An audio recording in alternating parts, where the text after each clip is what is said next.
Bismillahirrahmanirrahim. Assalamualaikum warahmatullahi wabarakatuh. Waalaikumsalam warahmatullahi.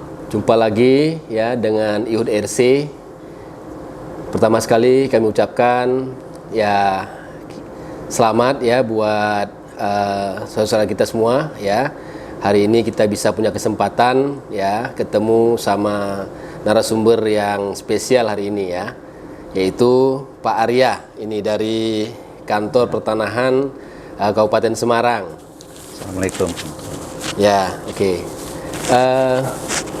Bapak Ibu sekalian, saudaraku semua dimanapun Anda berada, hari ini IHUD RC akan mengangkat tema terkait dengan reforma agraria ini. Ini pakarnya nih Pak Dr. Arya ya, kebetulan di BPN, terutama terkait dengan sektor perumahan bagi masyarakat kurang mampu nih Pak Arya. Ya. Kira-kira begitu ya, mudah-mudahan hari ini kita mendapatkan satu pencerahan dari Pak Arya. Bahkan nanti mungkin sedikit kita minta cerita Pak Arya, ini kan kita juga punya proyek gitu ya di Beranjang. Barangkali nanti mungkin bisa jadi pembelajaran hal-hal yang barangkali secara teknis bagaimana reforma agraria ini kita terapkan untuk merumahkan rakyat, keluarga-keluarga kita di Indonesia yang belum punya rumah. Baik, gimana Pak Arya? Sehat-sehat saja nih hari ini? Alhamdulillah sehat Pak. Sehat ya? Terima kasih. Aduh, terima kasih banyak nih Pak Arya, nih waktunya kita hari ini bisa mengganggu Pak Arya sebentar ya. Gitu Pak Arya, jadi hari ini IHUD RC dari Undip ya ingin mendapatkan informasi ya. Selama ini mungkin kita tahu ada istilah reforma agraria ini. Nah, ini seperti apa itu ya Pak, reforma agraria, kalau bisa diceritakan sedikit Pak. Ya. Terima kasih Pak Asnawi atas waktunya. Alhamdulillah kita bisa berbincang-bincang sejenak Pak Asnawi ya di tengah kesibukan Bapak. Kalau kita bicara reforma agraria, mungkin kita perlu juga mengetahui apa itu reforma agraria. Dalam Perpres 86 tahun 2018 yang baru-baru saja dikeluarkan oleh pemerintah, bahwa reforma agraria itu merupakan suatu penataan kembali struktur penggunaan, pemilikan, penguasaan dan pemanfaatan tanah yang diatur kembali untuk tercapai tertib yang berkeadilan. Ya, adapun reforma agraria ini dilakukan melalui dua kegiatan besar, Yeah. meliputi penataan aset dan juga penataan akses. Ya. Nah, ini menarik ini. Ya, Bisa jadi, di breakdown lagi Pak. kalau kita bicara penataan aset, tentunya kita berbicara masalah legalitas aset ya berupa tanah. Legalitas aset. Adapun penataan aset ini merupakan suatu penataan kembali penguasaan, pemilikan, penguasaan dan penggunaan tanah ya dalam rangka menciptakan suatu keadilan. Keadilan kata kuncinya ya. Khususnya di bidang penguasaan dan pemilikan tanah. Oke, Gitu. ya. Di samping itu juga, di samping kegiatan besar berupa penataan aset, pemerintah juga melakukan penataan akses. Penataan akses ini diberikan kepada subjek yang sudah terkena penataan aset, Ya. kemudian dilanjutkan dengan akses untuk mendapatkan modal usaha maupun modal peningkatan kepada subjek reforma agraria. Sehingga nanti kan tercapai tujuannya adalah untuk mencapai kesejahteraan yang berbasis pada pemanfaatan tanah atau kita kenal dengan istilah pemberdayaan masyarakat. Oke. Menarik nih Pak Arya. Akses, keadilan ya, aset betul. Dan sebagainya ditata kembali. Betul. Ya. Nah, sampai dengan modal segala macam itu. Ya. Gimana itu ceritanya itu Pak? Kok ada hubungan sama modal dan sebagainya itu? Iya, betul sekali. Karena memang tujuan mulianya dari reforma agraria ini ada beberapa tujuan yang memang tujuannya untuk menciptakan kemakmuran rakyat ya. Di antaranya dengan menciptakan suatu sumber kemakmuran dan kesejahteraan masyarakat, kemudian mengurangi ketimpangan kepemilikan tanah dalam rangka menciptakan keadilan tadi. Kemudian menangani sengketa dan konflik pertanahan yang sekarang cukup marak ya. Konflik pertanahan yang sampai dengan hari ini sudah berkurang ya. Kemudian menciptakan lapangan pekerjaan dan mengurangi kemiskinan. Luar biasa. Kemudian memperbaiki akses masyarakat terhadap sumber-sumber ekonomi. Yang nantinya pada akhirnya akan mewujudkan ketahanan pangan ya dan kedaulatan pangan juga untuk memperbaiki dan menjaga kualitas lingkungan hidup. Ini yang penting. Oke. Ya. Jadi Pak Arya, tadi saya terkesan ya, berarti dalam hal ini membuka akses ya. Mungkin selama ini memang ada ya Pak ya, ketimpangan untuk akses ke itu kan, kalau lahan itu kan salah satu faktor produksi itu ya, yang dibutuhkan masyarakat untuk meningkatkan kesejahteraan tadi. Ya, betul. Berarti memang selama ini ada itu ya, mungkin kesenjangan ya, akses masyarakat kita terhadap faktor produksi yang berupa tanah tadi ya Pak ya. Betul sekali. Beberapa waktu yang lalu kita mengalami di mana segelintir orang menguasai banyak lahan ya, menguasai sebagian besar lahan yang ada di Indonesia. Sementara banyak orang yang tidak mempunyai lahan, sehingga ini yang disebut ketimpangan penguasaan pemilikan tanah. Nah inilah yang akan pemerintah atur dan pemerintah tata ulang peruntukan pemilikannya, sehingga nanti akan terciptanya suatu keadilan tadi. Oke. Ya. Ini luar biasa banget ini Pak ya, reforma agraria ini sebenarnya ya. Jadi saya tangkap tadi berarti kan terutama ATR BPN ya selama ini itu berperan aktif ya, bagaimana menata aset-aset kita yang mungkin dinilai ketimpang ya, padahal itu lahan adalah salah satu faktor produksi. Saya tangkap begitu Pak ya. Nah, bagaimana supaya berkeadilan ya. Tentu saja ini bukan bagi-bagi tanah ya Pak ya. Tentu saja ini ada sebuah prosedur yang harus ditempuh. Oke, Pak Arya tadi ceritanya kok larinya kan kelihatannya ke aspek pertanahan dalam konteks mungkin pertanian itu Pak ya.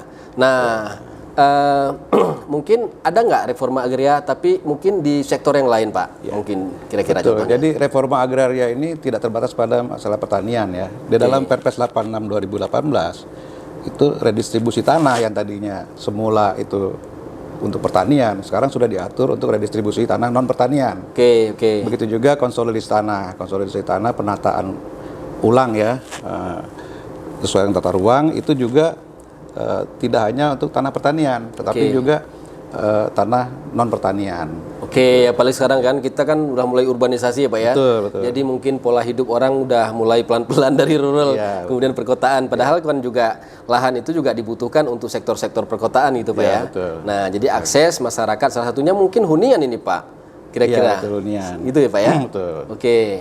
Oke, Pak Arya. Tadi saya dengar ada istilah konsolidasi tanah nih Pak. Ya.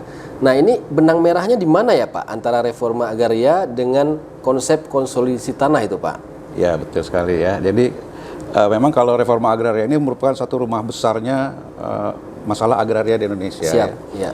Yang didasari oleh TAP MPR nomor 9 tahun 2001 ya, itu mengenai pembaruan agraria dan sumber daya alam ya. Itu memang rumah besarnya reforma agraria, di mana tadi kami sudah membahas adanya legalisasi aset dan legalisasi dan juga akses reform ya. Juga di mana dalam ada redistribusi tanah juga ya, redistribusi tanah berdasarkan peraturan Menteri ATR nomor 12 tahun 2019 ya, soal konsolidasi tanah ya. Nah, itu juga sudah sejalan dengan Perpres 86 2018 ya, di mana juga bahwa konsolidasi tanah itu adalah menata ulang ya, penataan ulang peruntukan penggunaan tanah sesuai dengan tata ruang yang memperhatikan aspek lingkungan ya, sehingga tidak terjadi kerusakan lingkungan hidup seperti itu. Ya, lingkungan. Berarti kalau saya tahu ya Pak ya, mungkin lingkungan itu dimaksudkan itu mungkin ya kalau yang namanya aktivitas itu kan butuh jalan gitu ya Pak ya. Kemudian saluran gitu ya. Artinya kan aktivitas itu dengan konsolidasi tanah tadi kan menata agar lingkungan itu terbentuk menjadi baik gitu ya Pak ya. Kira-kira gitu ya. Oke. Jadi penataan itu dalam penataan konsolidasi tanah ini tentunya menghindari adanya pemukiman kumuh ya, kemudian adanya bidang-bidang tanah atau hunian maupun pertanian itu yang tidak mendapatkan akses jalan, sehingga ini perlu ditata ulang. Nah, skemanya yaitu melalui reforma agraria. Ini bisa diberikan kepada untuk konsolidasi tanah ini kepada perorangan, badan hukum ya, maupun masyarakat penggarap tanah negara. Itu merupakan subjek yang dapat diberikan melalui konsolidasi tanah ya. Juga objeknya Objek konsolidasi tanah bisa macam-macam, bisa tanah yang sudah bersertifikat, Ya. bisa tanah yang belum bersertifikat, Bisa HGU. bisa juga tanah bekas hak yang diberikan atau dilepaskan. Oke. Bisa juga tanah yang haknya masih aktif dan pemegang haknya melepaskan untuk Siap. kepentingan Ya. masyarakat seperti itu. Ya. Oke, Pak Arya. Jadi kalau saya lihat tadi ada hal yang penting ya di sini dengan ada satu rumah besar reforma agraria. Sisi lain kita ingin mendistribusikan aset kita secara berkeadilan dan juga ditata gitu ya dengan konstitusi tanah. Jadi konstitusi tanah ini merupakan salah satu instrumen Pak ya untuk Instrumen penataan. mewujudkan reforma agraria tadi. Iya, betul. Ya, oke. Iya Pak, jadi saya juga pernah lihat itu yang undang-undang tentang kepentingan umum ya, Iya, lahan betul. kepentingan umum itu ya. Undang-Undang nomor 2 tahun 2012. 2012 ya Pak ya. Pengadaan Nah tanah. itu kepentingan umum itu contoh-contohnya apa itu Pak ya? Yang disebut kepentingan umum itu Pak ya? Betul ya, banyak sekali kepentingan umum itu seperti jalan, Iya, jalan tol, misalnya jalan akses jalan, kemudian fasilitas ruang terbuka hijau yang untuk kepentingan umum. Jadi sifatnya undang-undang itu memang untuk mengadakan tanah, ketersediaan tanah untuk dimanfaatkan oleh masyarakat banyak ya untuk Iya. umum. Sekolah gitu Pak ya, rumah ya, sakit. termasuk rumah-rumah Ya. untuk penyediaan rumah sebagai penataan dari kampung-kampung kumuh. Oke. Itu bisa dikategorikan sebagai Kepentingan umum. Oke, ya. Namun demikian dalam Undang-Undang nomor 2 tahun 2012 Ya. itu untuk pemukiman itu memang pengadaan tanah kepentingan umum ini harus dijamin oleh pemerintah Ya. atau pemerintah daerah Ya. ya melalui mekanisme konsolidasi tanah, tetapi karena hasilnya tanah yang diperolehnya itu merupakan tanah aset, Ya. maka tidak dapat diperjualbelikan. Betul. Artinya pemerintah hanya bisa menyediakan rumah sewa pada Oke, masyarakat. Gitu. ya. Kalau kita mengacu pada 2012. Oke, ya. Kalau sekarang mereka itu Pak ya, jadi warga yang sekarang punya tanah katakan semacam itu, ya, lalu kemudian mereka ingin memanfaatkan tanah mereka untuk menata ya lingkungan mereka.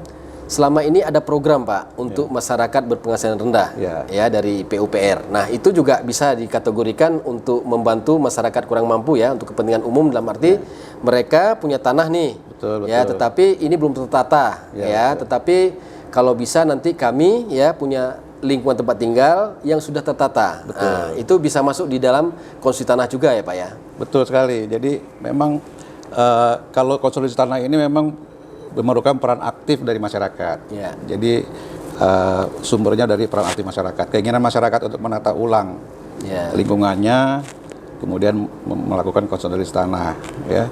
Jadi konsolidasi tanah ini seperti untuk menata pemukiman kumuh menjadi pemukiman yang tertata rapi, yang sehat, itu juga bisa melalui mekanisme konsolidasi tanah. Tadi saya sampaikan objeknya bisa bermacam-macam. Misalnya sekelompok orang yang punya sertifikat bersama-sama ingin menata lingkungannya, itu bisa juga dari tanah negara yang digarap oleh masyarakat kemudian ditata di situ. Kemudian bisa juga dari pelepasan dari tanah yang sudah bersertifikat seperti misalnya hak guna usaha hak guna usaha di mana di situ dalam Perpres 86 memang diperlukan kontribusi 20% dari hak guna usaha itu untuk kepentingan umum ya seperti pemukiman masyarakat sekitar dan lain sebagainya. Nah, itu sangat bagus. Jadi lingkungan yang diciptakan itu benar-benar menyelesaikan segala aspek sosial yang ada di masyarakat. Seperti hunian kumuh, ya kan, kesehatan dan fasilitas umumnya itu harus disiapkan dengan mekanisme konsolidasi tanah tadi. Siap Pak Arya. Jadi tadi ya saya kira tadi mungkin jelas sekali ya disampaikan masyarakat ya yang menguasai tanah begitu, lalu mereka secara partisipatif mereka membentuk kelompok, kemudian mungkin bersama-sama mungkin dengan ATR BPN dibantu agar bisa menata kawasan mereka sehingga nanti mereka bisa mendapatkan lingkungan tempat tinggal yang lebih baik gitu Pak ya. Betul sekali. Dan yang lebih penting lagi dengan tertata rapi tanah itu, maka nilai tanahnya juga akan tinggi. Ya, betul Pak. Karena semua bidang tanah mempunyai akses jalan. Situ. Betul. Bahkan bisa jadi ini Pak, pinjaman ke bank itu. Akses ke karena ekonomi sudah lebih mudah. sertifikatnya. Betul. Jadi banyak banget manfaatnya ini berarti dari konsolidasi tanah tadi. Bayangkan dia punya tanah tapi nggak ada jalan. Saya nggak masuk di akal bank itu mau nyiapin pinjaman mereka dengan jaminan tanah yang nggak ada akses jalan ya. Betul sekali. Iya. Jadi ketika punya sertifikat, kemudian jalannya jelas ya, bahkan IMB-nya Pak ya, bangunan di atasnya itu sudah ditata, sehingga mereka punya lingkungan yang tertata, ya itu akan membuat bank juga berkenan ya untuk memberikan jadi nilai propertinya akan jauh lebih tinggi daripada Pak ya, kalau dia tidak tertata seperti itu. Jadi manfaatnya luar biasa nih Pak saya. Satu dari segi ekonomi tadi yang disampaikan dari Pak Arya ya. Yang kedua lingkungan ya. Jadi bayangan saya Pak kalau ditata seperti itu, misalnya loh Pak ya, selama ini yang paling sulit saya lihat di kawasan kumuh itu kan saluran tidak jelas itu Pak, sistemnya ya. Mau kemana nih airnya ngalir nggak jelas. Tapi dengan ini kan drainasenya ditata ya Pak ya. Jalannya juga udah bagus dan sebagainya. Wow, berarti dan lebih penting keamanannya terjamin. Gitu. Dalam pengertian apa Pak? Ya, di mana lingkungan itu kan menyediakan fasilitas umum, ya, seperti pos keamanan, betul. Satu akses masuk. Ya. Jadi penataan lingkungan pemukiman itu memang benar-benar harus yang memperhatikan pertama ya keamanan, baru kenyamanannya seperti apa. Betul Bapak. Ya, jadi bahkan mungkin gini Pak, kalau bisa keamanan dalam pengertian tata ruang Pak. Betul sekali. Jadi tidak lagi di daerah-daerah bantaran sungai, di pinggir-pinggir tebing yang longsor ya, kita sangat sedih hati Pak ya kalau kita lihat banyak saudara-saudara kita tinggal di tebing-tebing di ini. Kebetulan kemarin tuh dengan Pak Sopian ya tanya sama saya, gimana itu kok banyak orang tinggal di dekat-dekat itu kan nggak longsor? Ya Pak, mereka juga nggak pengen tinggal di situ, tapi kan mereka nggak punya uang Pak. Iya, betul sekali. Jadi memang dalam penataan seperti tadi ya, pemukiman kumuh dan sebagainya itu perlu peran pemerintah ya, peran negara di situ. Ya, seperti di Kabupaten Semarang ini, contohnya di Beranjang ya, desa Beranjang yang itu dari Universitas Diponegoro telah melakukan suatu percontohan yang sangat menarik. Ya, gimana itu Pak? Di mana tanah yang diperoleh itu dari pelepasan secara sukarela pemegang hak guna usaha. Ya, kemudian dikelola dengan mekanisme redistribusi tanahnya, ya sehingga kemudian penataan retribusinya ini melalui mekanisme atau skema konsolidasi tanah. Yang memperhatikan tadi aspek tata ruang. Aspek tata ruang yang ditandai dengan adanya izin bupati mengenai izin lokasi. Nah, tentunya terjamin nanti juga penataannya memenuhi ketentuan fasos-fasum, penyediaan fasos-fasum. Betul. Sehingga memang di sini betul-betul pemerintah hadir untuk masyarakat sekitar situ ya. Dengan penyediaan lahan yang relatif lebih murah karena itu dilepaskan dari pemegang HGU ya. Dan pemegang HGU melepaskan itu karena memang ada kewajibannya dalam Perpres 86 itu untuk mengeluarkan ya kan bagian dari haknya. Kalau tidak salah 20% ya itu untuk kepentingan umum seperti itu. Nah, ini contoh yang menarik di Desa Beranjang itu bisa menjadi contoh bagi daerah-daerah lain di mana dari redistribusi tanah yang dikelola melalui mekanisme konsolidasi tanah dari sisi penataan pertanahannya lebih ada nilai tambahnya lagi bahwa dalam aspek pembangunan perumahan. Pembangunan perumahan ini mendapat untuk masyarakat berpenghasilan rendah lagi Pak ya. Masyarakat berpenghasilan rendah ini disubsidi oleh Kementerian PUPR. Jadi benar-benar dari mulai pengadaan lahan sampai dengan pembangunannya itu masyarakat, pemerintah atau negara hadir di situ. Ya betul, terutama ATR BPN ini Pak. BPN tugasnya memang untuk penataan lahan tadi ya. Kembali lagi ke prinsip-prinsip dan tujuan reforma agraria tadi.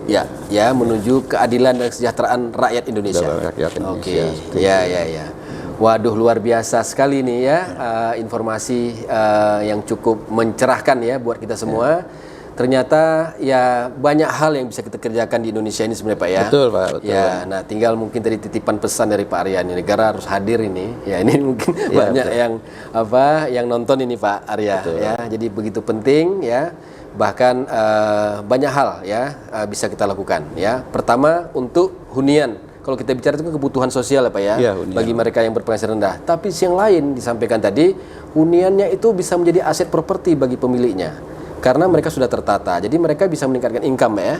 Siapa tahu besok mungkin butuh usaha ya, butuh modal, dia bisa menggunakan tanah yang sudah tertata tadi ya. Jadi perbankan juga menjadi senang gitu ya, meminjamkan uang ke mereka.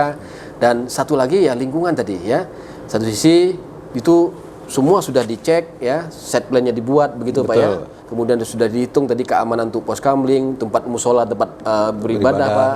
Ya, salurannya sudah bagus gitu ya. Luar biasa sekali.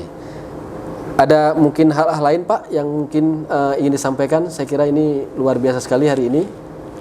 Ya intinya begini, di beberapa tahun terakhir ini ya khususnya di dalam pemerintahan Presiden Jokowi ini memang reforma agraria ini mulai nyata terlihat gitu ya, terlihat nyata ya. Seperti legalisasi aset, kami di Kabupaten Semarang ini dalam kurun waktu 4 tahun ya, 4 tahun itu sudah bisa mensertifikatkan 151.000 lebih melalui program PTSL. Ya, siap Bapak. Ya. Yang sebelumnya memang untuk mencapai 151.000 itu perlu memerlukan waktu lebih kurang 10 tahun itu. Ya, 10 tahun ya. 10 tahun. Jadi dengan adanya PTSL, kemudian di lain hal ada redistribusi tanah, dan dalam waktu dekat di Kabupaten Semarang juga kita ada reforma agraria kaitannya dengan redistribusi yang skala besar, di mana redistribusi tanah sebagai objek penyelesaian konflik sengketa pertanahan. Yang akan kita redistribusikan pada 2.615